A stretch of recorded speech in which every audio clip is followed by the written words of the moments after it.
The primary structure of A protein is determined by, yes, primary structure depend करता है कि amino acids का क्या सीक्वेंस है, ऑर्डर ऑफ अमीनो एसिड। देखिए मैं आपको ड्रॉ करके दिखा देती हूँ।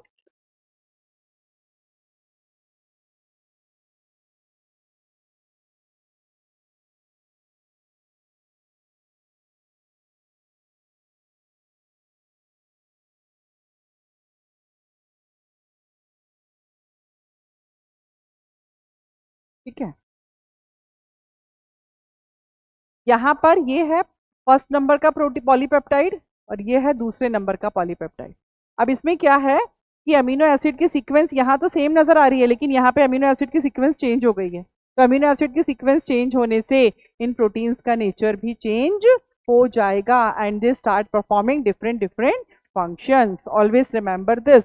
तो प्रोटीन का जो फंक्शनिंग है वो डिपेंड करता है ऑर्डर ऑफ अमीनो एसिड्स, कि अमीनो एसिड्स किस ऑर्डर में सीक्वेंस में प्रेजेंट हैं। I think it will be clear to you. So what will be the right answer? C will be the right answer. Disulphide bridges तो तब बनेंगे जब दो पॉलीपेप्टाइड्स कांटेक्ट में आएंगे और सिस्टीन और मिथियोनिन होना चाहिए।